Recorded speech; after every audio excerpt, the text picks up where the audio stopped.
survivor's remorse. That's what this episode is about. Because we're talking about Duke, the original, the first G.I. Joe.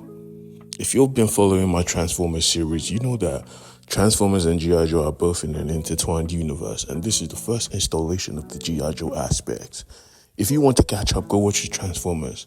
But now we're talking about Duke, the ultimate soldier, the perfect soldier. Matter of fact, he was him. But now, Duke is a wreck. Duke has suffered a tremendous loss that no one else should ever go through. And the fact of the matter is that he told everyone what happened that day. He told everyone he was in a jet. He told everyone exactly how it played out, how Starscream, acting as a jet, came out and squashed his mans right in front of him like a bug. He told the US government exactly how this played out. Matter of fact, the US government had the black box from the jet, and they said Duke was lying after seeing the fact. This was garbage. And because of this, Duke left the army because he felt the army never had his back. 6 months. It has been 6 months since Duke quit the US Army to go carry out his own private investigations into exactly what happened, how he lost his body, and how the US government ignored it.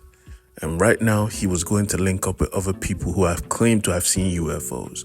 And instantly, he realized, I'm in the wrong place. Most of these people here are just messed up in the head.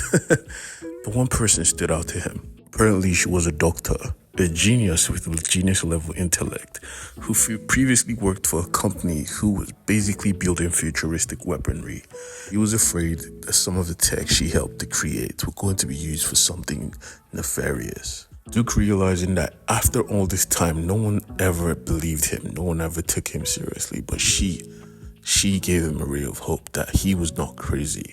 So Duke decided at that moment that he was going to help her. And helping her meant infiltrating the corporation she previously worked for, which, come to find out, was Mars Industry itself.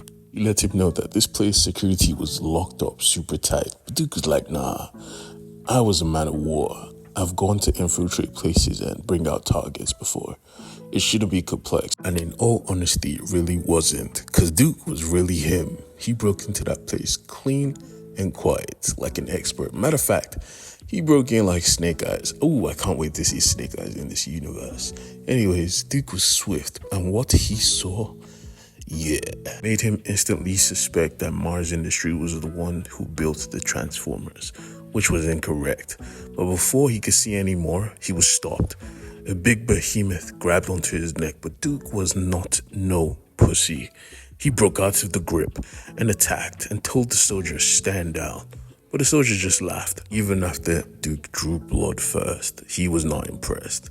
They went back and forth, exchanging punches, but Duke was him, bro. Duke was holding his own, even managing to flip him and toss him to the windshield. But this guy was not alone. And no matter how skilled you are, no one could protect you if you're jumped. And they jumped Duke. Every single person got a punch in. And they dragged his body out and threw him outside the complex. They couldn't afford to kill him, because right now they were trying to stay under the radar. And the person who was watching this knew. The person who controlled Mars Industries knew. But they had other ways of keeping him silent.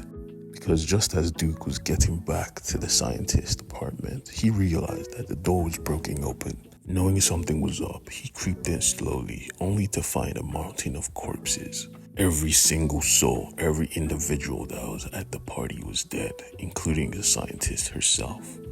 But just before she could pass away, she made sure to give Duke a device, telling him to find the truth.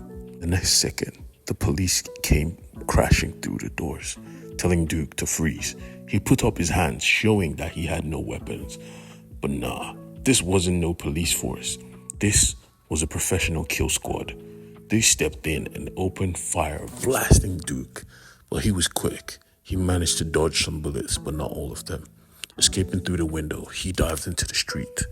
Someone had made Duke public enemy number 1. He had to lay low, because right now every single organization was getting the call. Duke had killed a bunch of people. And General Hawk knew that was unlike Duke. They had to find him. someone is framing him, but they could only help him if he was in custody. So they needed some experts. They got the stalker and rock and roll, real American heroes to track Duke down. You can see this is the end of this issue, but for this issue alone, the story is about to go crazy. So yes, stick with me if you want more stories like this, and like and subscribe and share. God bless.